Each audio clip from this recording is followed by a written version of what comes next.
Yeah, so the major climate change impacts in Tanzania are related to effects on agriculture, livestock and water resources, where mostly these have related to droughts and flooding. And these two extremes have had serious impacts on communities, particularly food. When there's extreme droughts, food is scarce and communities cannot feed their households. And even we have had cases of extreme droughts where we lost majority of the livestock, and therefore communities were impoverished in terms of that impact. But we have had serious cases of water shortage because of the droughts, and this has also had wider impacts on energy, especially from the hydropower. And this was as a result of the policies that we have in place not adequately having addressed climate-related interventions in the normal planning and budgeting processes. So the project that we're implementing in Tanzania has now come up with this innovation of facilitating inclusion of climate change in the national development plans, and especially in the local government authorities where adaptation initiatives are implemented. And what we've done, we have engaged the Minister of Finance, the President's Office Planning Commission, and the Prime Minister's Office, which is responsible for overseeing local government authorities, to make sure that the plans that are developed are including climate change in the plans, and budgets are also allocated. At the local level, what we've done through this project is to undertake training for the district teams that are involved in planning and budgeting to ensure that they allocate resources for climate-related activities in their plans. But also we have engaged with communities and village-level leaders to also include climate change in the plans from the local level.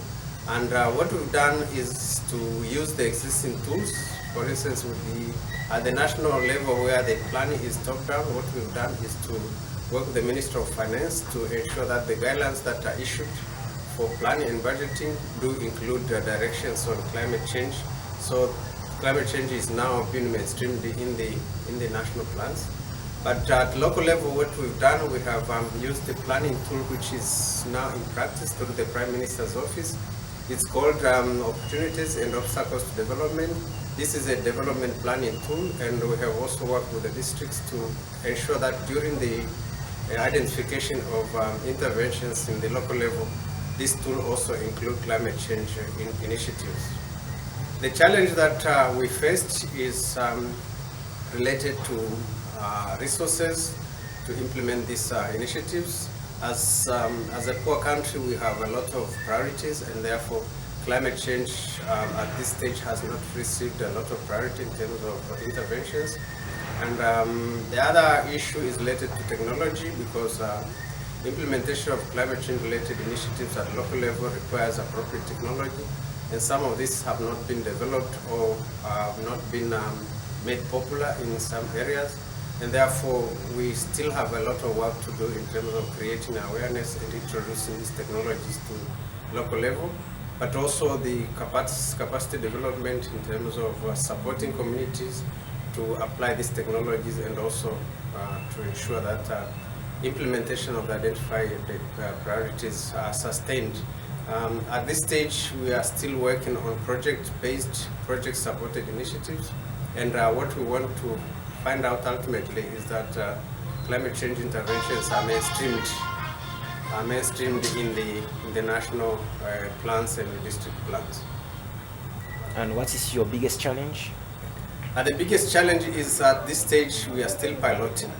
We have engaged 6 districts at this stage through the planning, and what we want to see is that all the districts that we have in Tanzania, 160, are applying these implementation tools to make sure that climate change is mainstreamed in their plans. But the other challenge that we're having is related to resources. Not adequate resources are budgeted for climate proofing in the national plans, and therefore we still have a lot of work to do to make sure that we develop a financing mechanism that will provide support for identified interventions. What did you learn from exchanging with other project team during this workshop? We've learned a number of lessons from our colleagues.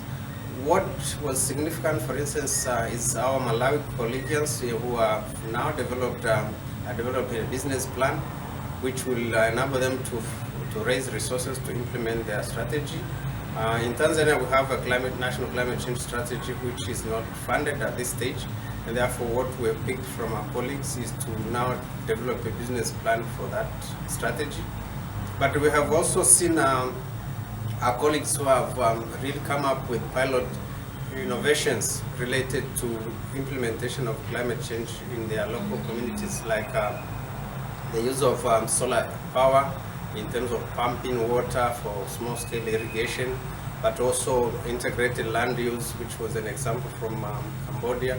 I think this is a good experience that we can borrow because we have similar settings in Tanzania. But also in terms of financing arrangements, our colleagues in Niger have been able to develop a tool which shows where resources are allocated and who are actually supporting interventions in the national level. Thank you for your time. Thank you.